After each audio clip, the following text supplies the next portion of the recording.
Hi friends, இன்றைக்கி நம்ம இந்த வீடியோவில் எதை பற்றி பார்க்க போகிறோம் அப்படின்னா, 6வது பழைய புக்கில் தமிழறிஞர்கள் தமிழ் தொண்டில் ஊவேசா நமக்கு வந்து டாப்பிக்கில் இருக்கார் பார்த்தீங்களா. ஸோ அதனால் ஊவேசா பற்றின நமக்கு வந்து ஓல்டு புக்கில் இருக்கக்கூடிய இந்த டேட்டா இதை தான் நம்ம பார்க்க போகிறோம். இப்போ நீங்கள் இது போல் நிறைய டிஎன்பிஎஸ்சி ரிலேட்டடான நோட்ஸு நிறைய விஷயங்களை நீங்கள் பார்க்கணும். நம்மளுடைய சேனலை நீங்கள் சப்ஸ்கிரைப் பண்ணி சப்போர்ட் பண்ணுங்கள். இப்போ வாங்க வீடியோக்குள்ளே போயிடுவோம். இப்போ இதில் பார்த்தீங்கன்னா நியூ புக்கு வந்து ஃபஸ்ட்டு ப்ரியாரிட்டி கொடுத்து நீங்கள் படிக்கணுங்க. ஆனால் ஓல்டு புக்லேயுமே நிறைய ஊவேசா பற்றின தகவல்கள் இருக்கும். அப்போ அதையுமே நம்ம படிச்சிக்கிறது ரொம்ப ரொம்ப அவசியமாக இருக்குது. இப்போ பாருங்கள், ஃபஸ்ட்டு வந்து ஊவேசா எந்த ஊரில் பிறந்தாங்கன்னு பார்த்தீங்கன்னா, அவங்க பிறந்த ஊர் வந்து திருவாரூருங்க. ஸோ அதுதான் நோட் பண்ணிக்கோங்க. திருவாரூர் மாவட்டத்தில் இருக்கக்கூடிய உத்தமதானபுரம் அப்படின்ற அந்த ஊரில் தான் ஊவேசா வந்து பிறந்திருப்பாங்க. அவங்களுடைய இயற்பெயர் வந்து பார்த்தீங்கன்னா வேங்கட ரத்தினம். அதாவது அவங்க அப்பா அம்மா அவருக்கு வச்ச பேர் வந்து என்ன பேருனா வேங்கட ரத்தினம் அப்படின்னு தான் அந்த பேர் தான் வைப்பாங்க. ஆனால் அவருடைய ஆசிரியர் இருக்காருங்க இல்லையா, அவருடைய ஆசிரியர் யாருன்னா மகாவித்வான் மீனாட்சி சுந்தரனார். ஸோ அவரை பற்றி ஓல்டு புக்கில் ஒரு பழைய புக்கில் பார்த்தீங்கன்னா ஒரு பாடமே இருக்கும். அது ஒரு பக்கம் இருக்கட்டும். ஆனால் பார்த்தீங்கன்னா ஊவேசாவுடைய அவங்களுடைய ஆசிரியர் பேர் பார்த்தீங்கன்னா மகாவித்வான் மீனாட்சி சுந்தரனார். ஸோ அவங்க தான் என்ன பண்ணுவாங்கன்னா, அவருக்கு என்ன பேர் வைப்பாங்கன்னா சாமிநாதன் அப்படின்னு ஒரு பேர் வைப்பாங்க.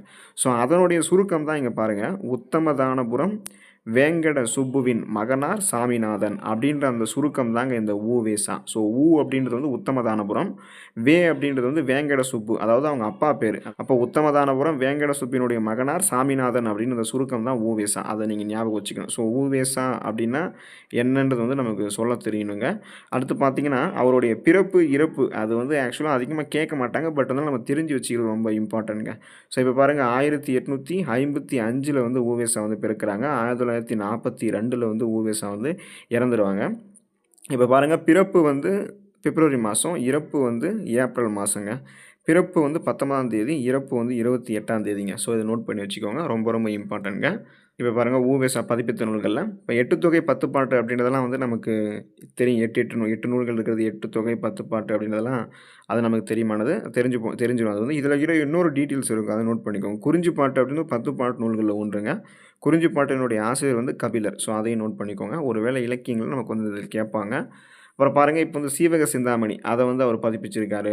சிலப்பதிகாரம் பதிப்பிச்சிருக்காரு. மணிமேகலை பதிப்பிச்சிருக்காரு. புராணங்கள் வந்து பார்த்திங்கன்னா ஒரு 12 நூல்கள் வந்து அவர் பதிப்பிச்சிருக்காங்க புராணங்களில்.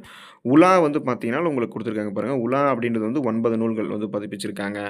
கோவை அப்படின்றது 6 நூல்கள் பதிப்பிச்சிருக்காங்க. தூது அப்படின்றது 6 நூல்கள் பதிப்பிச்சிருக்காங்க. இவர் அதிகமாக பதிப்பிச்சதில் நமக்கு இந்த 6வது புக்கில் ஸ்கூல் புக்கில் என்ன கொடுத்துருக்காங்க, வெண்பா நூல்கள் வந்து 13 நூல்கள் அப்படின்றது வந்து ஹையஸ்ட் புக்கு வந்து ஒரு பதிப்பிச்சிருக்காரு. அப்புறம் பார்த்தீங்கன்னா இன்னும் கொஞ்சம் இருக்குது. அந்தாதி 3 இருக்குது. பரணி, மும்மணி கோவை, இரட்டைமணி மாலை, அதாவது இரட்டைமணி மாலை, நீலி இரட்டைமணி மாலை அது வந்து 2. அப்புறம் பிற பிரபந்தங்கள் 4. ஸோ இதையும் நீங்கள் தெரிஞ்சு வச்சுக்கோங்க. இது எல்லாமே அவர் வந்து பதிப்பிச்சிருக்கக்கூடிய நூல்கள் தாங்க. இப்போ ஊவேசா வந்து அவங்களுடைய வாழ்க்கை வரலாற்று நூல் இருக்குங்க இல்லையா, அவருடைய தன் வாழ்க்கை வரலாற்று நூலை வந்து அவர் ஆனந்த விகடன் அப்படின்ற அந்த அந்த இதழில் வந்து தொடராக எழுதினாருங்க. அந்த நூல் வந்து என் சரிதம் அப்படின்ற பெயரில் வந்து அந்த எழுதின அந்த வாழ்க்கை வரலாறு வந்து என் சரிதம் அப்படின்ற அந்த பெயரில் வந்து நூலாக வந்திருக்கும். ஸோ நீங்கள் தெரிஞ்சுக்கணும், ஆனந்த விகடன் அப்படின்றது வந்து இதழுங்க. ஆனந்த விகடன் அப்படின்றது இதழ். அவர் எழுதின அந்த வாழ்க்கை வரலாற்று தொடராக அவர் எழுதினாருங்க இல்லையா, அதை வந்து புத்தகமாக வெளியிட்டிருப்பாங்க. அந்த புத்தகத்தினுடைய பேர் தான் அங்கே என் சரிதம். ஸோ அதை ஞாபகம் வச்சுக்கணும். என் சரிதம் அப்படின்றது நூல், ஆனந்த விகடன் அப்படின்றது வந்து என்னென்னா இதழ் அப்படின்னு ஞாபகம் வச்சுக்கோங்க. ஸோ அதெல்லாம் மீதி இவங்களுக்கு கொடுத்துருப்பாங்க. அப்புறம் இங்கே இதில் பாருங்கள், இன்னொரு டேட்டா இருக்கும். இந்த ஊவேசாவோட நினைவு இல்லம் எங்கே இருக்குது அப்படின்னா உத்தமதானபுரத்தில் தான் இருக்குது. ஸோ அதையும் நீங்கள் வந்து நோட் பண்ணிக்கணும். தென் வந்து பார்த்தீங்கன்னா உங்களுக்கு அவருடைய சிறப்பு குறிப்புகள் வந்து கொஞ்சம் கொடுத்துருப்பாங்க, அதையும் நீங்கள் தெரிஞ்சுக்கணும். இப்போ ஊவேசா அவர்களுடைய பெயரால் வந்து 1942 நிறுவப்பட்ட டாக்டர் ஊவேசா நூலகம். ஸோ இது வந்து பார்த்தீங்கன்னா இப்போ அவர் எப்போ இறந்துருப்பாங்கிறது நீங்கள் முதல்ல தெரிஞ்சுக்கோங்க. 1942 தான் அவர் இறந்துருப்பார். ஸோ அந்த இறந்த வருஷத்துலேயே வந்து பார்த்தீங்கன்னா அவருடைய பெயரில் வந்து ஒரு நூலகம் வந்து அமைச்சிருப்பாங்க. சென்னை பெசன்ட் நகரில் வந்து இந்த நூலகம் வந்து இருக்கும். ஸோ அதுதான் நீங்கள் தெரிஞ்சுக்கணும். அவரோட அந்த நூலகத்தினுடைய பேர் வந்து டாக்டர் ஊவேசா நூல் நிலையம். அதுதான் நீங்கள் தெரிஞ்சுக்கணும். 1942. அடுத்த அஞ்சல் தலை வந்து பார்த்தீங்கன்னா 2006 வந்து நடுவண் அரசு ஊவே சாமிநாதர் அவருக்கு வந்து பார்த்தீங்கன்னா கொடுத்துருப்பாங்க. அப்புறம் ஊவே சாமிநாதன் அவர்களினுடைய அந்த தமிழ் பணிகளை வந்து பார்த்தீங்கன்னா வெளிநாட்டு அறிஞர்களான ஜியு போப்பு, சூழியல் வின்சோனு இவங்கெல்லாம் பெரிதும் பாராட்டியிருப்பாங்க. அதையும் நீங்கள் தெரிஞ்சுக்கோங்க. தென் அதுக்கப்புறம் கீழே வந்தீங்கன்னா ஒரு சில இந்த இலக்கண மொழித்திறன் பயிற்சி இருக்கும், அதையும் நம்ம பார்த்துருவோம். ஓலைச்சுவடி அப்படின்னா ஓலை கூட்டல் சுவடி, தமிழ் பணினா தமிழ் கூட்டல் பணி, குறிஞ்சி பாட்டுனா குறிஞ்சி கூட்டல் பாட்டு, எழுத்து கூட்டல் ஆணி, எழுத்தாணி பணி அப்படின்னு வந்து வரும். 10 கூட்டல் பாட்டு 10 பாட்டுன்னு வரும். ஸோ இதெல்லாம் ஈஸியாக நம்ம வந்து இது பண்ணிடலாம். ஓலைச்சுவடிகளை தேடி வந்த பெரியவர் யாருன்னா ஊவேசாங்க. அதுக்கப்புறம் வந்து ஊவேசாவுடைய வாழ்க்கை வரலாற்று இதில் என்ன கேட்டிருக்காங்கன்னா நூலின் பெயர் கேட்டிருக்காங்க. இப்போ நூலின் பெயர் அப்படின்னா என் சரிதம் அப்படின்றது தான் கரெக்டு. இதழ் தான் என்னதுன்னா ஆனந்த விகடன், அதை நீங்கள் தெரிஞ்சுக்கணும். அப்புறம் ஊவேசா தன் வாழ்நாள் முழுவதும் ஓய்வில்லாமல் எந்த பணியை மேற்கொண்டார் அப்படின்னா பதிப்பு பணியை வந்து மேற்கொண்டாருங்க. ஸோ அந்த லைன் வந்து எங்கே இருக்குன்னா உங்களுக்கு காட்டுறேன் பாருங்கள்.